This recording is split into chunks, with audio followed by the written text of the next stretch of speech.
best top laner in the LCS has to be Huni. Huni, because he can still play off meta picks and meta picks very well. Definitely Licorice, because he's just crapping on people. The best top laner right now would have to be either Huni or Licorice. Sorry, Hanser. The best top laner of the NALCS has got to be Huni. Huni's the best top laner because I think he plays a lot of off-meta champions like Yasuo, Gangplank, and Lucian and really makes them work. You don't get to play on SKT just by being okay.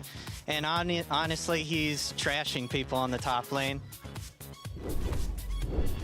Looks like I found some new analysts. Welcome back to the NALCS Countdown. We're about to jump into some new segments where we needed a little bit more space, so we moved out to the arena. Before we do so, if you're looking for the EULCS's post-game lobby, that has moved to the Twitch channel EULCS. In the meantime, we're going to jump right back into it, talking about top laners and tier lists. We heard from the fans themselves on who they thought should top the table. Let's take a look at Mark and Jat's list. Huni, no surprise. We both agree on Huni, but I want to clarify real quick what this tier list is Yes. for. It's performance through the first 10 games of the split. Not historically better, not better at the end of the split. It's through 10 games, who do we think has performed the best? And I think we can agree, and like most of the audience, Huni's the best player in the top lane right now, but I think that's where we start breaking apart. All right, so moving right past Huni then, let's talk about the first major difference that I noticed on both your lists. Mark, you've got Hanser sitting in the second slot. Jat, you've got Licorice, essentially flip-flopped in your rankings. I didn't hear any fans putting Hanser above Licorice, Mark. Yeah, well, that's because they're fans. Everyone in this audience hates Hanser. What? It's, Listen, that's Hanser, clear. I Flame- mean, that's what that means. Yeah, Prove me Hanser and wrong. Flame are two players who don't get any help from their teams, and they have very limited champion pools in what they're actually winning with. So Hanser on GP is able to get a ton of leads, very low jungle proximity, and they just play really well when he's on GP. Flame, much the same way, doesn't get much help. So they are basically the same player to me. 2 and 3 is pretty interchangeable. And Licorice gets a ton of help from his team. Yeah, so if I just want to talk about why I have Hanser below Licorice and Flame is, yes, Hanser has been good on some picks, specifically Gangplank, but Hanser is winless on all of his other champions. I want to talk really quickly about Licorice before we jump back to Hanser, though, as to why I have Licorice so high. Statistically, he's actually at the top of pretty much everything. He has a higher forward percentage than Huni as far as map pressure, a higher CSD than Huni as far as that goes. He has the most kills for top laners, and a lot of people say it's because they're camping for Licorice. They're not. He only has the 5th highest jungle proximity of top laners in the North American LCS, so that's what puts him, to me, above Flame and Hanser. My one problem with Licorice is he has the highest death percentage of any top laner. So when things go wrong, it's basically on his back. We've seen the games where he goes boom, like the Lucian game. The Jace game, he was unable to team fight with it. And so while he does get a ton of help in the draft, more than anyone else, arguably, when the team does falter and Jensen and the rest of the team are still playing okay, it's usually off Licorice. Yeah, but when we're talking about deaths, Hanser has more deaths than any other top laner Their in the games LCS. are longer. They play long games. So that's another reason that I would have Hanser down, though. So yes, his GP is godlike. He's won 4 of his GP games. He's lost the 6 games where Hanser hasn't been on Gangplank. So he's overextending in lane, and he applies a lot of pressure, but he's not smart or as smart about the way he applies that pressure, and as you mentioned, doesn't work very well with the team. Chicken or the egg argument a little bit here, because I would argue that TSM, as we said, has some of the worst teamwork in the league right now, and Hanser does get punished, understandably. He has the 2nd highest gold difference at 10, and GP is the only champion he can hard carry enough on to win, is kind of what I'd say, whereas when he gets stuck on the Ornn, stuck on some of these more team-focused champions, they mess up dives around him, and Mike Young's feeding away some kills. All right, either way, both of them making it into the top 4. If we push our way down the list, something that jumps out to me as well is how highly ranked Solo is on your list, Jat, as opposed to where he falls over here on Mark's. Yeah, so for me, I think Solo does a lot more with less than other top laners in similar positions. He has one of the lowest jungle proximities in the league as far as how often they gank for him,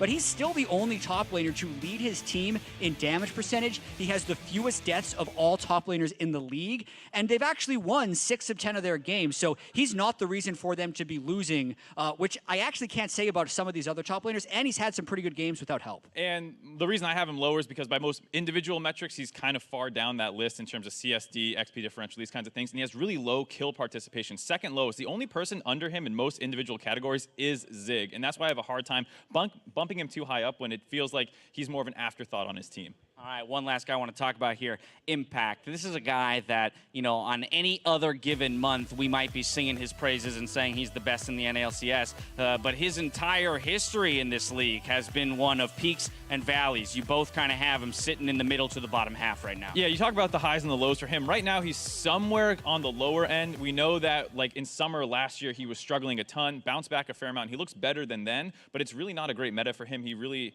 does his best work on tanks, and there's very few that are competitively viable right now, and it feels like he's struggling to find his place on that team. Yeah, and I actually had him lower before I did a little bit more digging into this list because of the fact that he is not getting much pick priority, and he's often playing tanks, which are going to lose lane to other things, and he still is involved in a fair number of early kills. But all the other metrics, especially the recency bias that you tend to have on these lists with how he's looked in the last 4 games, put him kind of where he's at right now, which when you think before the season where you expected Impact to be, this is much lower, and it's because he hasn't been performing. Another big name that's pretty low on the list for both of you, Someday. And this is why we made sure to say that this is a performance-based list. Like, no way is Someday the 8th or 9th best top laner in the league, but 100 Thieves has really been struggling to find a way to get involved with him. We've seen synergy at points between Meteos and Ryu and Meteos and Afromu, but it doesn't feel like there's any synergy with his team, and he is getting just given counter picks sometime, but not winning hard enough and not doing anything in these games. And a lot of times Gnar is kind of looked at this split as you play Gnar well, you are a good top laner. Someday's played more Gnar than anyone else. He's played 6 Gnar games,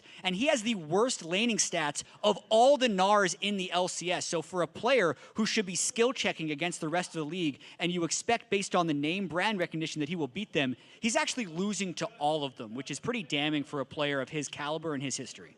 Some thoughts on the top lane here through 10 games. Of course, we've still got 8 more to go in the season. We'll track their progress throughout the split. I want to move on to some predictions, so feel free to boo these guys if you disagree with any of the teams that they've chosen for the day. Throwing them up on the screen, I believe that you guys only differ in one prediction of the day. Wow, CLG Jack coming back. Go figure. It's the CLG game of all games, Jad. Explain yourself. Clearly, I have not been punished enough for predicting CLG. Well, you masochism here. So I was watching CLG's documentary series, and the confidence that Zix said they would 2-0 this week really struck me with how much the team has been looking to improve. They've mentioned a lot of things about how they've transitioned Huhi over to the primary shot caller and how it's been bad and how they've taken the losses, but they are seeing improvement. And I do think that Clutch Gaming is potentially a little over their Overhyped a little bit. Overhyped at 6-4, so I think it's a super close game, and I may as well throw it in there. And I can respect you going with your gut, because my gut was like, this feels narratively like the perfect time for TSM to find an upset win over Echo Fox. It was really close last time. And then you didn't pick them? And I chickened out, so that's you why just I'm saying, explained to me why you would pick a team. I'm just and saying that when the upset happens, I should have listened to my gut. Ugh. Okay, well, that's fair. We'll make sure to make fun of you for it when it happens. But here in this second one, what's your reasoning behind Clutch over CLG? I think while, yes, Clutch Gaming are perhaps overperforming a little bit, we haven't really seen anything out of CLG that inspires confidence. That, you know, that loss last week to 100 Thieves was one of the weakest games we've seen in the LCS thus far. It was like a crazy situation where they're fighting in mid lane for 3 minutes straight and was not very impressive. So while it's nice to watch the behind the scenes thing and say everything's turning around, until I see that on stage, I'm not going to be it. That's game 2. Game 1 is 100 Thieves versus Cloud9. We spoke to Jack earlier. Let's now hear from Prolly, just a moment ago. We started off pretty strong. The players kind of just played their own game. And I think once we started to strive for more consistency, it kind of broke down like the natural play style of the team. So we had to like rebuild that in the last couple weeks, just trying to get more consistency in kind of our strategy. If we're just a team who doesn't have a like consistent play style, I think it becomes really risky going into like playoffs and further on. So breaking down how we play into steps is, I think, really important. I want to get some revenge on them. Last time, I think we had a match that was not fun to watch. So hopefully this one will be a lot more entertaining and a lot more on our side of the street. I mean, I think everybody would like a more entertaining and fun Yes, game. please. As I heard think Rio a just did a groan or big something yawn. let out behind. We're going to do win conditions for this first game. We've got 100 Thieves versus Cloud9. Let's throw them up on the board. Mark, I believe you're first. Yes, you have given me C9 despite putting me on the 100 Thieves side, so I hope they don't throw anything Just at me. trying to confuse Talk people. to C9, The thing man. that I need C9 to avoid is the jungle bot lane synergy. So watch out for Afromu, watch out for Meteos over there. Don't let them sync up and, you know, pin Smoothie and Sneaky in their lane, because that's where they tend to struggle as C9 when their bot lane is getting destroyed. So just make sure that doesn't happen. You have them beat most other places, you'll be good. Yeah, and for 100 Thieves, I do think they are the underdogs in this match, but I have 2 win conditions. It's make sure you're drafting enough initiation and also play through the bottom lane. So we mentioned at the top of the show how 100 Thieves plays the longest games in the LCS and has even longer win times. Those are sometimes stretched out because they have trouble finding fights. So if they can get to those points where they're able to find fights and Aframu's not behind, everything should technically work the way it's supposed to. With our last minute here, do you think after the loss suffered against Echo Fox that Cloud9 might look to start week 6 here with a different strategy, perhaps moving away from the Licorice counter picks and the attention up there? I would like to see them do it. They are definitively in second place. I understand battling for first last week, but you have some room here towards the second half of the season to start experimenting with different draft and team strategies. So I understand if you just want to win every game you possibly can, but if they want to start branching out a little bit now, right before 8.4 hits and you lose control of the meta, this is a good time to do it. All right, that's going to do it for us. Time to watch some League of Legends, so we're going to toss over the casters to get us into game 1 of the day. Thank you very much, Dash. It should be a fun game to open things up here this week. Remember, we are still on patch 8.3, so all those big new changes you're seeing with Tracker's Knife removed and all the AP atomization change-ups aren't going to be in here just yet. It's going to be the same old song and dance that you're used to at least one more week. One more chance to get your personal best vision score. Personal best vision score of all time. We'll have to see how high the vision scores end up going over the course of these games today. But right now, all eyes are going to be on 100 Thieves and Cloud9 as they make their way into Champion Select for the first game of the weekend. Let's see how they want to go about these picks and bans with 100 Thieves immediately targeting the mid lane, removing the Azir. Yeah, it's going to be an interesting one. You know, there was kind of a rough last game for Cloud9, but it was against Echo Fox, and that's actually their only losses this season are against Echo Fox for Cloud9, whereas 100 Thieves definitely have been struggling quite a bit more. And I'm going to be interested to see if Cloud9 is confident to go right back to those carry matchups here for Licorice. It obviously fell pretty hard on its face against Huni, but statistically has been working out for them very well this season. The stats have been quite favorable for Licorice when he does have counter pick, and he's up on average around 9 CS at 15 with that counter pick. And they've been doing a lot in the drafts, not only as far as like leaving picks later for him, but also trying to manipulate picks and bans to get him as an advantageous matchup as they can. And talking about the bans, 4 out of 6 of these initial bans are going to target that mid lane. Azir, Ryze, Zoe, those big 3 you always talk about, taken off the table. Cassiopeia also targeted towards Jensen, being removed here. Alistair and Camille rounding things out as 100 Thieves thinking about that first pick. It's going to be the lock-in on Skarner. It's kind of interesting because you would traditionally expect something like a GP maybe even to be blind picked here, but I think you're a little bit more nervous to do that against Licorice because he has shown that he is willing to play the Lucian, he has shown that he is willing to play the Kled, and even some of these other carry matchups into it and kind of use that as a counter pick. So it does change the way that you have to approach the draft from both sides, right? You know, do you want to risk putting Someday, especially when he's not performing as well this season, in a disadvantageous matchup against Licorice, who has been very successful? And with what we've seen from the meteoric rise of Skarner in terms of popularity, this champion is first pick worthy now. Generally, if it makes it past bans, it's going in the first round, whether it gets first picked or then first/second picked on the other side. So 100 Thieves still getting themselves a value pick in that one. The response from Cloud9, though, picking up the Sejuani, another top-tier jungler, thinking about the Galio here, too. Yeah, the Galio, I think, can make quite some sense. They're looking like they're going to change that actually to a blind pick Gnar here for Licorice, so actually not going to be saving it for the secondary pick. This is actually only the 3rd time this season that Licorice has picked before the opposing top laner. He is in something that is quite a safe blind pick, though, on the Gnar. We'll see if Someday is going to be interested in going for any sort of counter pick against it, if he wants to try to play aggressive, he wants to try to punish that. But you can see Cloud9 has already somewhat protected this with the Camille ban, and it's actually going to be GP into Gnar, which traditionally is fairly Gnar favored early on. At the same time, though, we've seen GP lose lanes all throughout the course of this split, but lose lane has to be a couple words you put in quotation marks because the amount of money this champion can accrue, even when he's behind, it doesn't really feel that much like a loss when you're still 1,000 gold up. Exactly, and the thing that makes it even crazier is since people have started this Relic Shield Relic Shield 3-pot, going heavily into Resolve, trying to build somewhat defensively, we saw Huni do this, we've seen a number of people pick this up as well, where they're actually able to just go even with the Gnar. And if you're going even with the Gnar, because of all the bonus gold you're picking up, because of the scaling this champion has, you are actually very far ahead. And that is something that Cloud9 is going to have to be pretty cognizant of in how they play around this lane.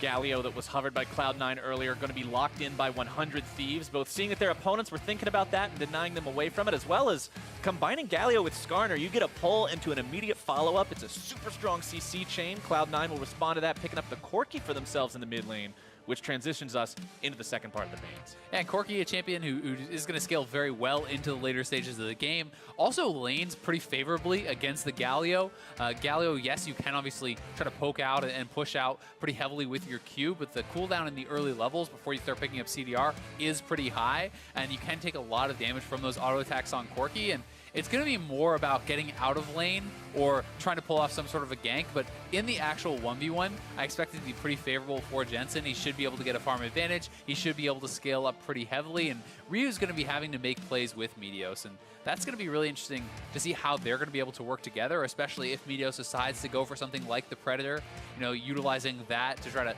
get him further into those backlines and set up for the grand entrance from that Galio. And it's like what we heard from the win conditions from the analyst desk. If you're 100 Thieves, you're looking at shutting down the potential to roam around from that Cloud9 support especially. So can they get the lockdown? We'll have to see as the bans coming through for the second part of that ban phase here, largely targeting the support pool, getting rid of some of those initiators, some of those big meatball supports with Braum, Tom Kench, Rakan all banned away. Tristana going to be the only non-support ban. Wouldn't be surprised to see an Ezreal here for Cloud9. They've like to play that quite a lot, and it does set up Smoothie to be able to actually roam around. Kalista is still available if they want to go more lane focused. That is an option, and with Tristana already taken off the table, that's somewhat limiting the choices here from 100 Thieves. So we are going to get the full bot lane now locked in for 100 Thieves and find out what they're going to be going up against.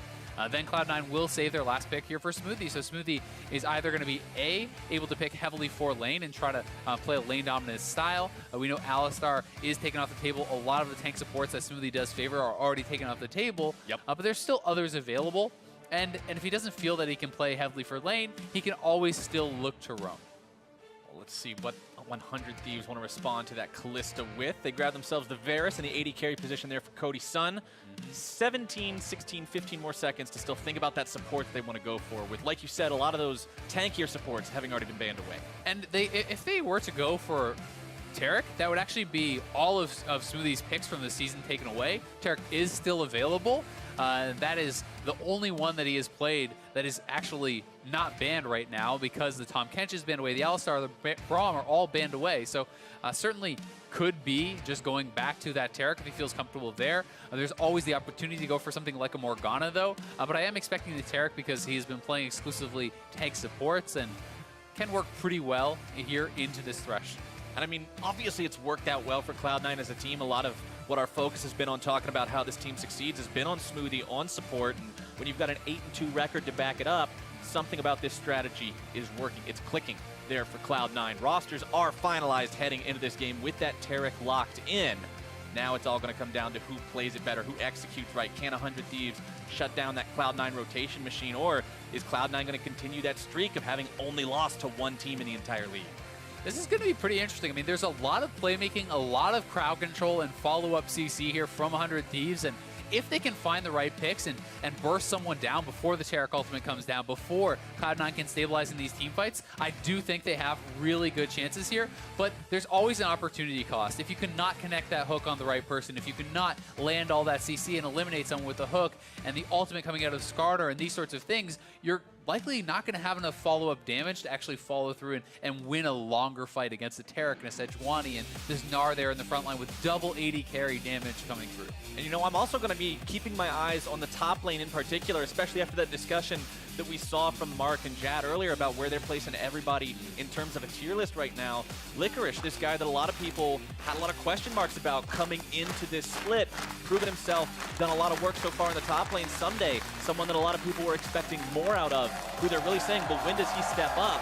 A contest between these two could be a great statement to make from either one. Certainly so. I mean, we heard Prawley talking about the fact that they're trying to rebuild. They're trying to strive for consistency. He felt, yeah, maybe you can pick up some more wins if you're just kind of playing how they were, a little bit fast and loose. But they're looking for the long term. They're trying to build up into a successful org, not only for the regular season, but for the playoffs and for, you know, even further than that, for international play. And to do that, sometimes you have to go back to basics. So we'll see is 100 Thieves on that right path? Can they go competitive here against Cloud9, who is clearly one of the strongest teams in the league and has quite a few comfort picks? Absolutely. The way Dash phrased it at the beginning of the day, I think, was perfect. Still definitely a top 2 team, despite a convincing loss against Echo Fox in the previous week. This team still looks incredibly strong right now. We'll point out that Meteos has gone for the Predator on that Skarner, so we will see some of the playmaking potential that comes out of that one. Everything else seeming pretty par for the course, the way we look around here and examine the keystones. Lethal Tempo and Callista, pretty much the only champion in League of Legends that uses that keystone very well. Yeah, I mean, it's just tough to actually utilize because it takes the activation time afterwards, and because Callista likes to go for these extended trades where you're trying to stack spears up very, very quickly, it can work pretty well in combination with this champion, allowing you to get tons and tons of spears into your opponent and then go for that rend with the attack speed. But you are obviously trading off some sustain, right? Fleet footwork is so popular because it makes your laning phase a lot stronger. The burst of speed is very useful in the later stages of team fighting. So it's honestly just such a well-rounded mastery that you're always going to get a lot out of it, whereas the Lethal Tempo is much more conditional. It's also worth pointing out here, Jensen did go for the call start, so you know, as I said, he's not really too worried about this actual lane matchup and going to have an advantage, feels comfortable to actually go for that call, get a little bit of extra gold, and he should be winning in the 1v1. You know, if they do keep this as an isolated lane, even if they're just farming it out, he's going to be feeling pretty happy about that. So it's really going to be about Meteos, about Ryu, and how they can actually pair up and make plays. Along with Aframo here too, who on Thresh also has to kind of be proactive in making plays, because if he cannot land those big hooks, Tarek is just straight up a better champion. Yeah, Aframo on the Thresh. I always love seeing this guy on playmaking champions, stuff like the Thresh, like the Bard that we got to see from him last weekend, because he knows when it's time to really put everything on the line and put everything on that one skill shot. And he's done it before. They're hoping he can do it here again today, because it's a lot of fun to see and it can make or break the game. It certainly can, and that's honestly a lot of how Aframo has made his name as a support player. Being someone who is not afraid of taking that risky play to win the game, because he is confident that he will be able to make it happen. He's willing to take a chance, willing to go for these champions like the Thresh and the Bard, and you know, even things like Blitzcrank in the past. Always wanted to be the guy who has to make that big play. And if you can make it happen, if you can get that hook onto Sneaky or Jensen and eliminate them at the start of a fight, it's very likely a 100 Thieves team fight win. All right, you can see Meteos farming up the Scuttle Crab there. There was only a blip on the radar of his E coming out from the ward placed down by Cloud9. Highly unlikely they saw that one, but Meteos will go prowling through the enemy jungle now, taking those plants as he goes. And this is honestly one of the strengths of Meteos, as he was actually spotted out here, you know, on this Skarner. You look at the mana and the health of Sejuani versus Meteos. They have essentially cleared the exact same camps. Sejuani was like under half health, low on mana. Meteos is sitting here at full health, full mana. He can actually stay out on the map much longer and look for these ganks. And unfortunately for him, his time is being wasted because Jensen is not giving it up that he was spotted. Jensen knows he has enough distance, and notice how Jensen is actually playing to the side that Meteos is. He's trying to bait him to stay around even longer. Traditionally speaking, you play the opposite side of where the jungler is, so you have more time to react, but because he knows exactly where he was, he wanted to not give it away that he knew, waste more of Meteos' time, and thanks to Jensen's smart play and warding there, he actually buys the time for Svenskeren to catch up on the camp, have the earlier base, and that somewhat eliminates the early advantage that Skarner has had. So these little things can actually end up making a big difference. It's all about the mind game, right? Totally. The more of your opponent's time you can waste, the more you can get into his head and make him play the game that he thinks he's playing, but the one that you know is actually going to happen instead, the better off you're going to be. Licorice getting that last second wallop down onto Sunday. A lot of damage here. One effort.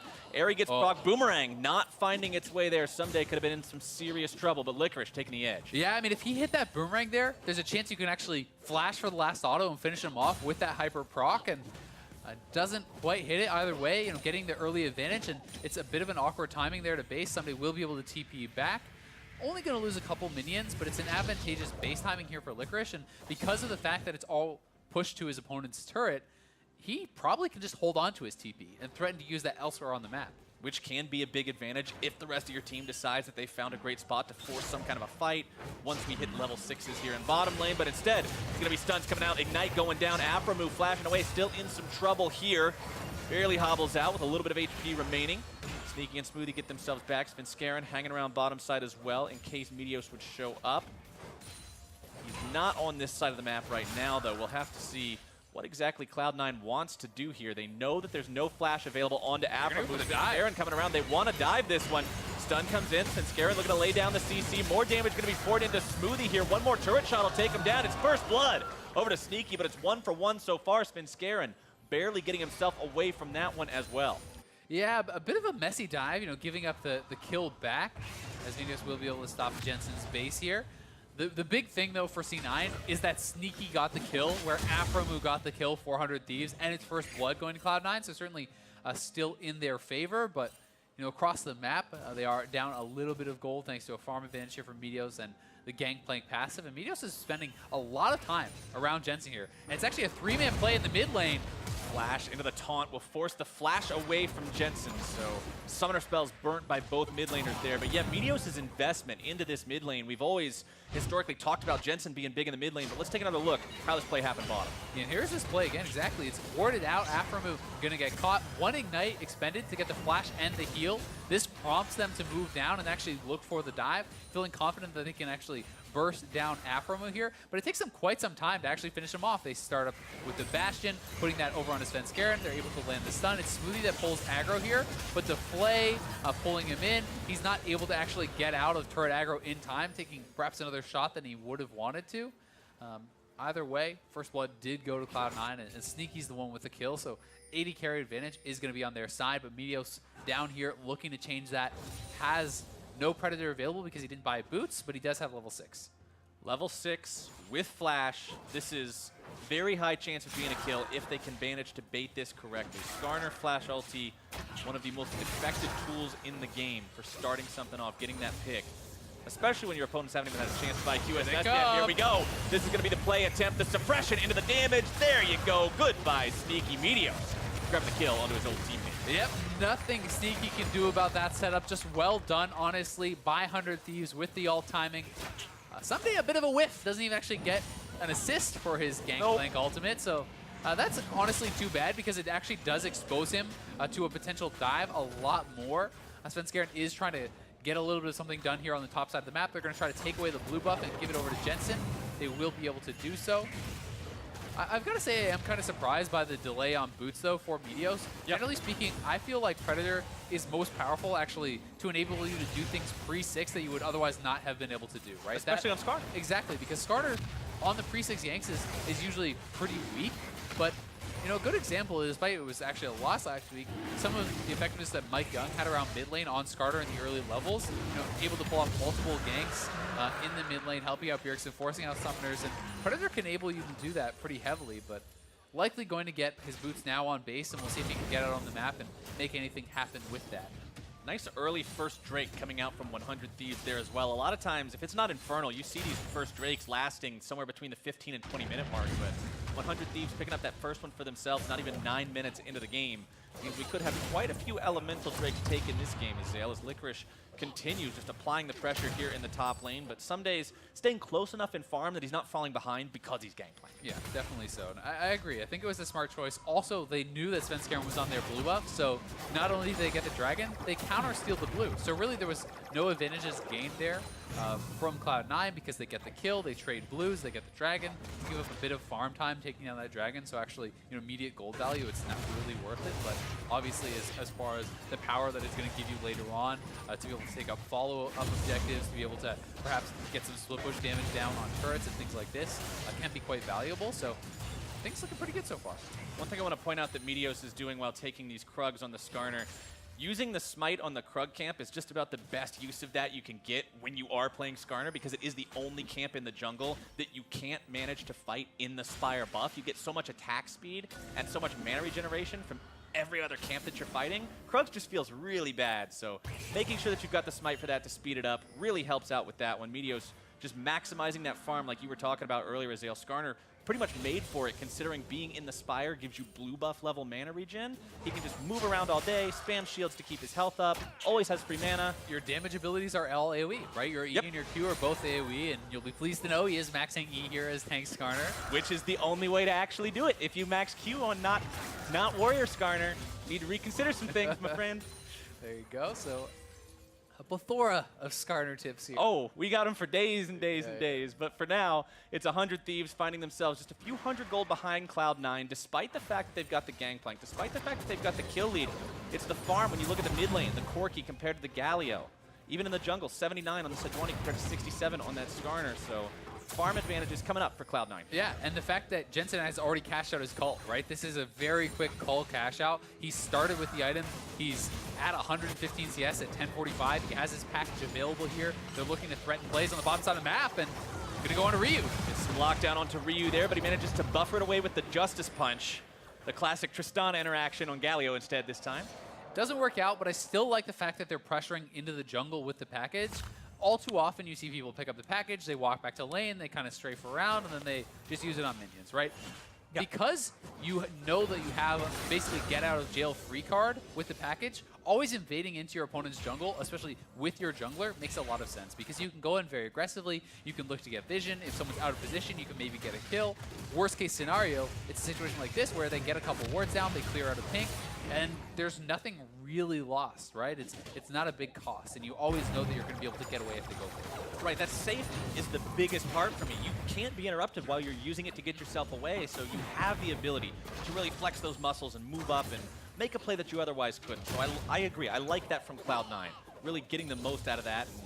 And calls like that, I think, are why this team is able to find more wins than most other teams in the NALCS right now, because they know how to use their resources properly. Yeah, exactly. It's kind of funny. It brings me again back to what Prawley was talking about actually in his interview 400 Thieves. He's talking about consistency, and a lot of consistency in League of Legends and a lot of being a top team is always making the right choice on little things over and over and over again, right? That's how you create advantages. Correct itemization every time, correct warding every time, pressuring at the right times, you know, and consistently doing that across the map over a long period of time is what puts a team like Cloud9 towards the top of the standings. They're just very, very solid, and they do a lot of little things right basically every time. I think that's interesting because it parallels one of the conversations that you usually see happen about even just people playing solo queue, right? League of Legends in general. What's the difference between a Masters player and like a high challenger player? And the answer is always consistency. It's always one guy can perform out of his mind, the other guy can perform out of his mind every single game. And that's what it's all about, is making sure that there's none of those moments where you just go, wow, I don't know what that was.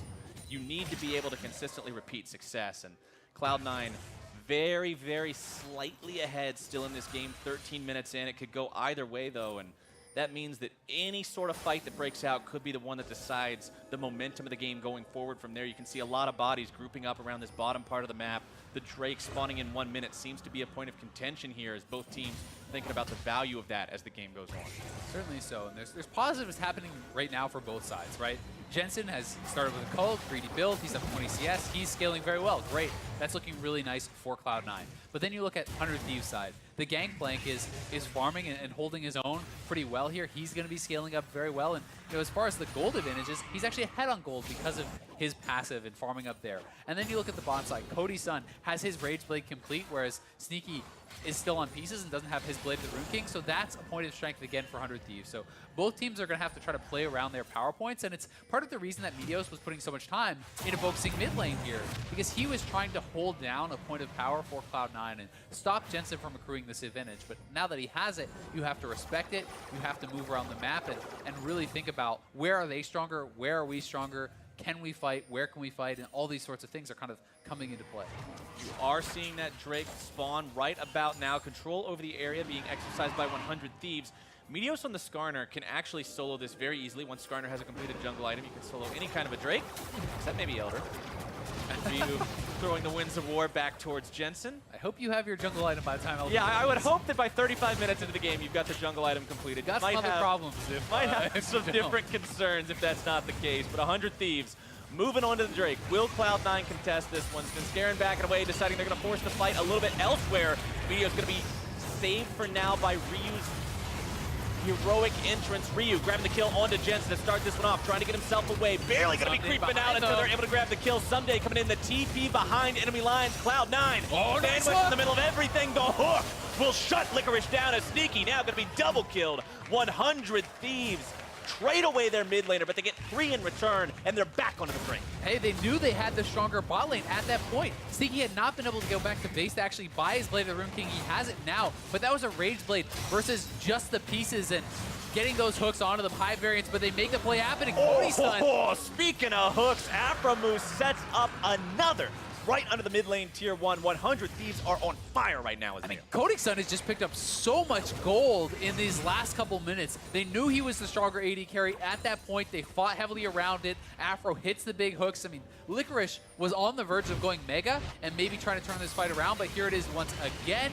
They start off the fight on Amedios, but that is the tank, and it was a good early ultimate here from Tarek, but it didn't have that much effect. The hook there onto Jensen takes out one, and now watch as Licorice, right as he's about to go mega, Afro hits another hook on him as the flank is coming in from Someday. This denies the Mega Gnar coming through, no ultimate able to come out, CC'd up, locked down, taken down, and Cody Sun ends up getting 3 kills in the ensuing play off of yet another good hook for Aframoose. So this is 3 hooks, setting up 3 big kills, all given over to the AD carry, and that is exactly what you want to see out of your support. That is what we said earlier. Look at the damage comparison in that last fight. 2175 from Cody Sun, 2163 from Someday. The highest number being output on Cloud9 squad was 1164 from the jungler.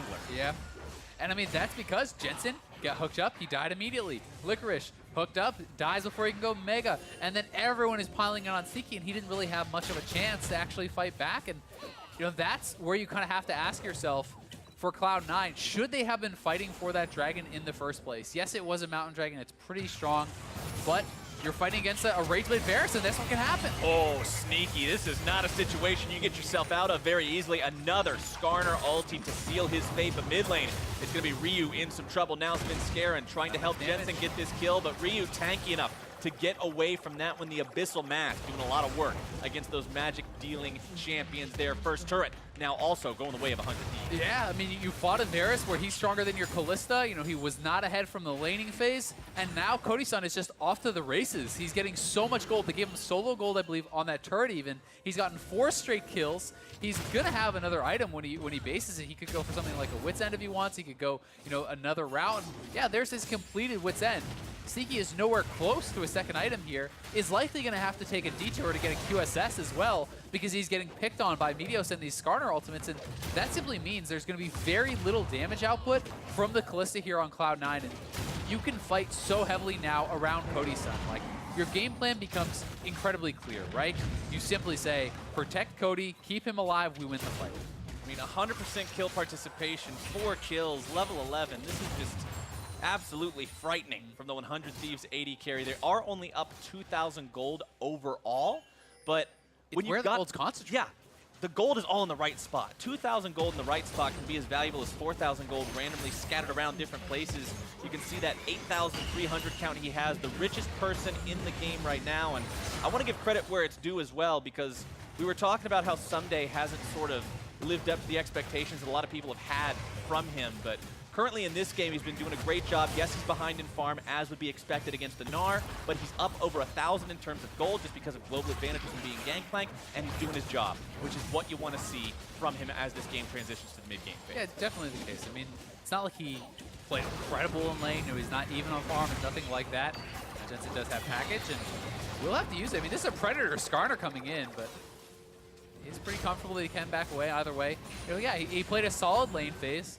He had more impact in that dragon fight where he put out a lot of damage, and he was able to get a good TP off there, so things are looking good. He's scaling up. He's going to be very relevant, and the thing that makes the gold difference between Cody Sun and Sneaky feel so much bigger is having to pay that Skarner tax. Yep. Because not only is he down, you know, over 1,000 gold or whatever individually, you have to then detour and spend your 1,300 gold on the QSS. That makes it feel, as far as actual damage output, that you're very far behind. It's an extra zeal that you could have had in terms of damage that you no longer have. Yep. Just because of the fact that the enemy team has Skarner. It's a lot like Malzahar.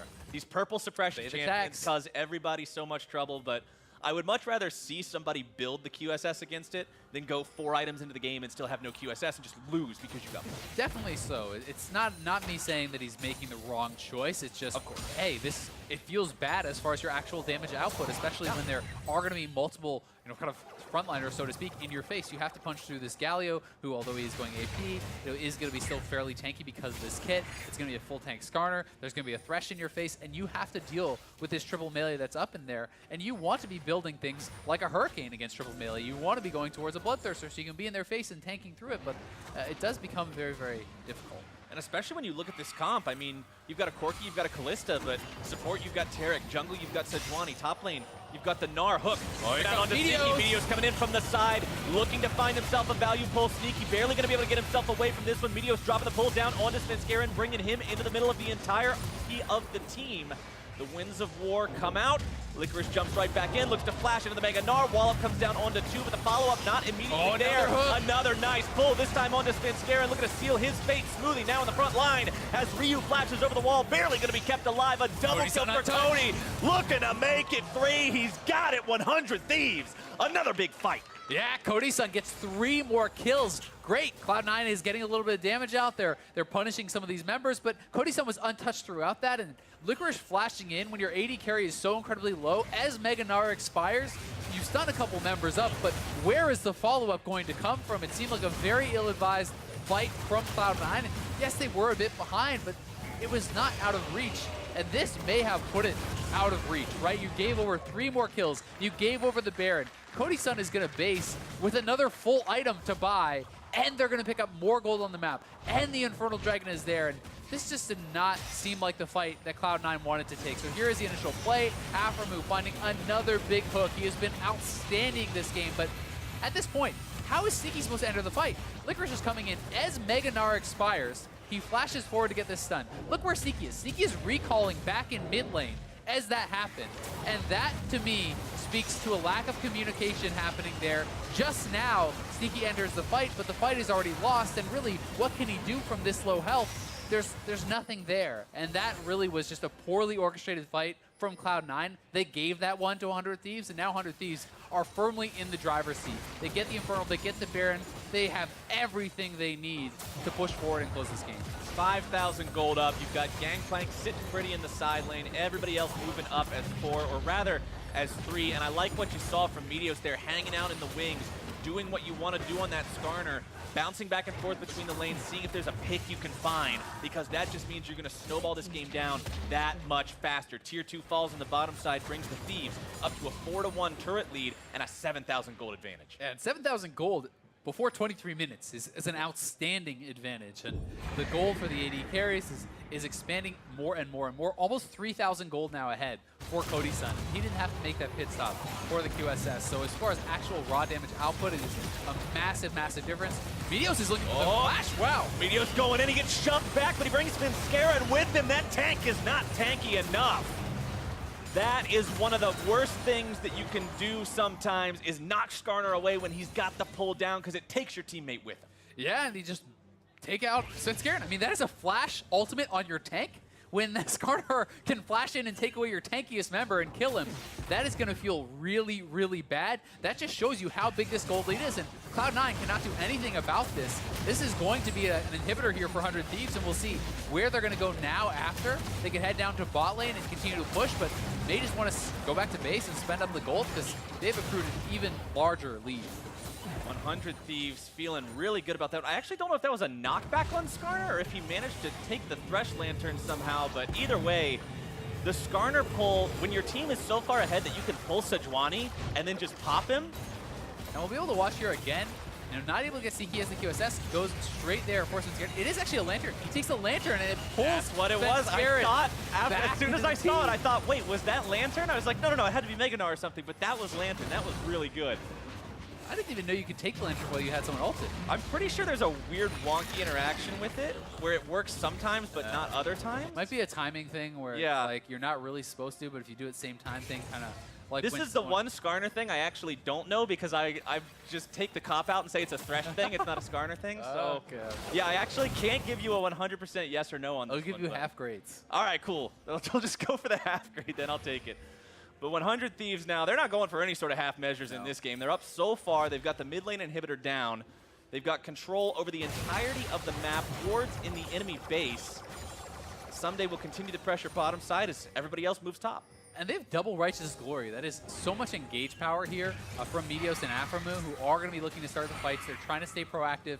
They know, despite the fact that they are very far ahead now, if you let C9 stall out the game, they have potential to take over in team fights later. And Aframu is looking again, as he has been all game. The bot lane performance here from Cody Sun and Afro has been outstanding. I think Aframu has just been serving up these kills on a silver platter for Cody Sun. And Cody Sun has been racking them up, but Aframu has just been unreal this game to me. Both of these two, 100% kill participation. 8-0-3, 1-1-10. You can't ask for much more from your bottom lane. And if you're talking about kill participation, 9 of those going over to Meteos as well. You can't fault him for anything he's done this game because he's been doing a fantastic job of getting involved. And once again, going to be looking to make a play here. Jensen getting himself away with the package. So Meteos can't quite catch up on that one, but a good attempt, and they get rid of that resource. Definitely so. They take away the package, and Jensen doesn't have a QSS, so if he ever does get caught, he will be in big trouble unless Smoothie can save him. So that's what they're going to have to be very aware of. You look at the QSS also purchased up here for Svenskar, and that has been forced out, which, yes, it's okay, but generally speaking, you just want to build pure tank items and be able to survive that. I never feel very good about having to build a QSS on something like a Sejuani because there's no HP there, there's no armor there. You're going to be somewhat more squishy than if you had just another cow. Cody Sun throwing out the ulti defensively, still looking to get away from this lockdown coming in from Cloud9. Does flash out, the Tyrek ulti going to be used, but the damage is there onto Cloud9. Legendary for Cody Sun. Meteos grab another kill onto Smoothie. Sneaky in some trouble, having to use the QSS to get away from that one, but it's clearly yet another 100 Thieves fight. Exactly. All you have to do to know who's going to win the fight is watch Cody Sun. If he is not going down to the start, he's simply putting out way too much damage for Cloud9 to handle. He is punching through that front line like it is nothing. And the bot lane minions are already there too. They could go around the horn here and take down the triple inhib, and it looks like they want to do so, but they need to be a little bit careful. Smoothie and Licorice will be up relatively soon, and they may decide caution is better part of Valor and back off. Sunday taken low. Sterek's Gage baiting Svenskar, and in though, fantastic by 100 Thieves to turn and burn on that one. As now they move towards the final inhibitor of the game. 2 dead on the side of Cloud9. Just 1 now, but Licorice will not spawn in time to do anything about this inhibitor going down, but Jensen's out of there. Cody Sun. Legendary now as 100 Thieves push further towards that Nexus. Thinking about maybe just ending the game right now. Sneaky tries to go in and do something, but he just can't find it. 100 Thieves have made a clean game out of this one so far. 28 minutes in, the first Nexus turret falls. The second will drop as well. Licorice defends at the fountain, but the Nexus is under siege. And 100 Thieves make a statement here against Cloud9 as they find their win and bury that Nexus. What a performance. Awesome games done quick. 100 Thieves hitting Cloud9 with the speed run there. Just a monstrous performance out of the bot lane duo here for 100 Thieves. Really a good overall team game from them, but damn. 15 kill participation there on Cody Sun. 100% kill participation here on Aframu. 1-1-15. His hook did not look like a skill shot. No. That was a point-and-click ability. People talk about, oh, Skarner's ult's point and click. Well, those thrash hooks were looking pretty point and click as well. It's not supposed to work like that. He set him up time and again, and at the very beginning of this game, we said, it's fun to see Afro on playmakers. It's fun to see him on these champs where he knows, hey, if I pull the trigger here and I do it right, we can just win the game. And he did that time and time and time again this whole game long. He was a superstar. I mean, it honestly just looked like Cloud9 was a bit out of sorts. The first dragon that they actually contested, that second mountain dragon, to me was really pretty ill-advised when Cody Sun was already sitting on the Rage Blade. Sneaky had not had a chance yet to get his Blade of the Rune King. So they had such a strong advantage there in the bot lane as far as current power. And fighting around that was just very intelligent 400 Thieves. And you have to think, Cloud9 probably should have simply given up that dragon because that is really what started the snowball. Cody Sun got 3 kills there, then goes topside, a full item ahead, picks up more kills, picks up the turrets, and he just got out to such a monumental gold lead that if you can't insta-kill Cody Sun, you can't win the fight. And there's 3 frontliners in front of him, so how are you going to do it? And after seeing the outcome of this game, I want to go back to kind of what we heard Mark talking about before the game started in terms of, you know, if you're Cloud9, you're sitting in a pretty good spot right now. You can experiment with some different things. The story's not the same for 100 Thieves. Sitting on 5-5, you're in that big just mash in the middle where everybody's vying for a playoff spot. So taking a game off of the #2 team, getting yourselves that extra win, this game could be the difference between playoffs and not. Seriously, and also as far as you want to talk about confidence and building confidence, not only do they have an incredibly dominant win, I would say by far their best game of the split, it is against that top team, right? You know, this was not an incredible win against someone who's at the bottom. This was smashing Cloud9, and they have got to feel so good about it. You absolutely do, especially with those numbers we were talking about, like with the bottom lane and the jungler. But now we're going to send things over to Avali and the Sultan of the Stinger for 100 Thieves. Thanks, guys. It looks like 100 Thieves is back. Meteos, congratulations on that victory. With this win, does it mean that the team has found that one agreed-upon playstyle? Well, I think we're moving in that direction for sure. Our practice has been a lot better, and I think we're getting better, and I was happy with how we played. Picking up the second win in a row, the last week against CLG. Did that victory give you guys a confidence boost to take down Cloud9 today? I think that win, yeah, it was pretty big for our morale and confidence, because if we lost that game, we would have been like on a 5-game losing streak and had a negative record, but winning it, so like we end on a win and have a neutral record, so that was really big. And it's difficult to measure win performance when you are on that losing streak, but did the team learn anything from that? Yeah, I think we try to not get too distracted by the results of LCS games, because there's a lot of things going on every game that we have to work on, like communication, rotations, vision, all that stuff. And we've been getting better over time for sure. Sometimes we're going to drop games, but we're just looking to keep getting better. Well, today you played against one of your closest friends, Sneaky. What are your interactions like before and after games? With Sneaky? Against him. Oh, we didn't talk too much before this one, but yeah, we're pretty good friends, and we usually have a good time when we talk. Well, you guys are doing the lounge stream with Freak today. You're going to talk a lot more then. What are your expectations going into that? I think it'll be a lot of fun. I hope everyone goes and watches that stream. It's going to be a good time. Well, Meteos, congratulations again on your victory. And for more on the game, let's hear from the State Farm Analyst Desk.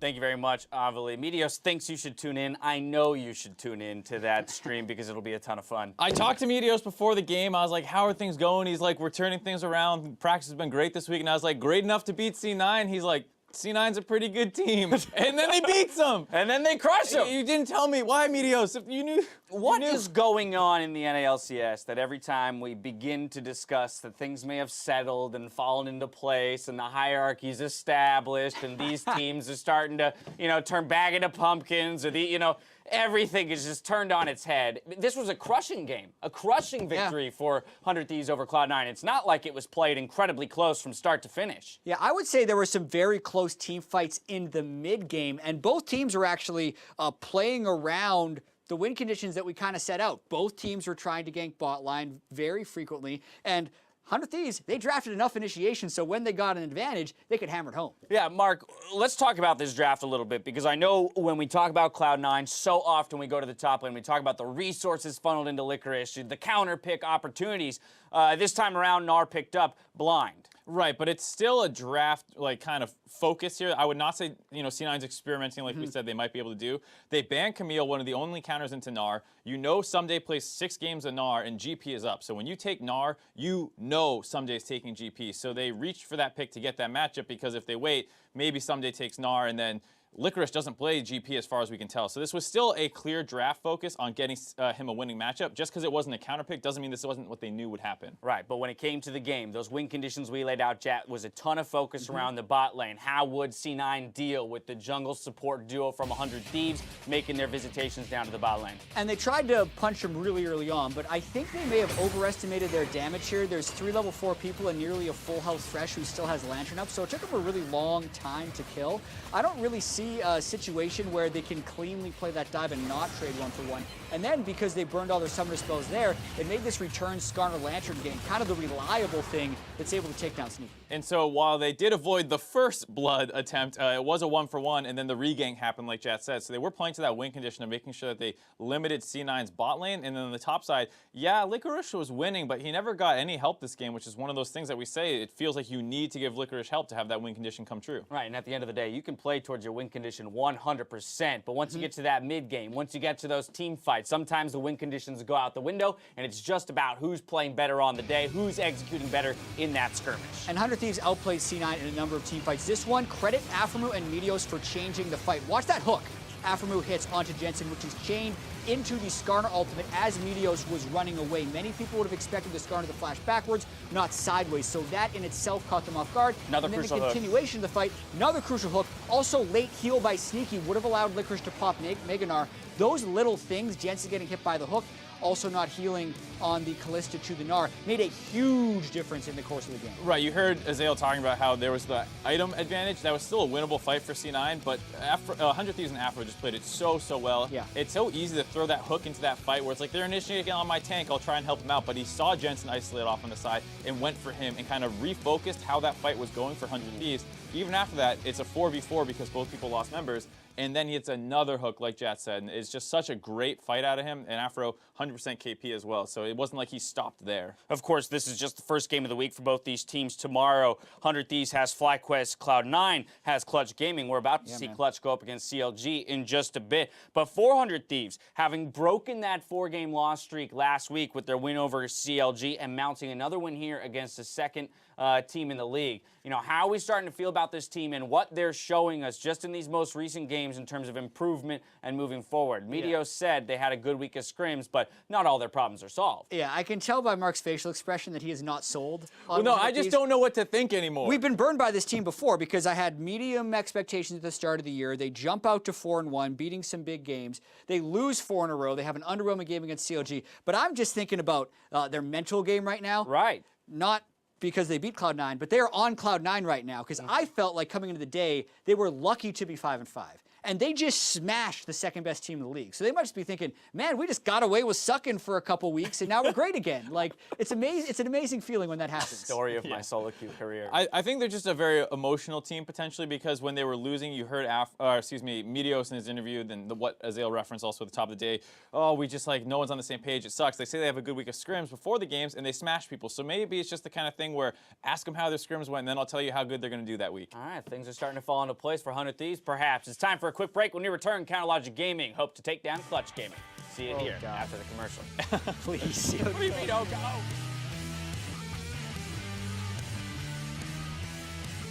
D9 win condition. Avoid bot lane first blood. Dumbass bot lane! We cannot beat today. And Scarrett looking to lay down the CC. More damage going to be poured into Smoothie here. One more turret shot will take him down. It's first blood. Cloud9. Bandwidth in the middle of everything. The hook will shut Licorice down as Sneaky. Now going to be double killed. We can step back slowly. 4.5. Turret question. Close to no flash in the back. Go. Hooking one. Hooking one. No flash. Go. Close to no flash in the back, okay? Come GP. Coming in from Cloud9 does flash out. The Tyrek ulti going to be used, but the damage is there onto Cloud9. Legendary for Cody's son. Meteos grab another kill onto Smoothie. And 100 Thieves make a statement here against Cloud9 as they find their win and bury that Nexus.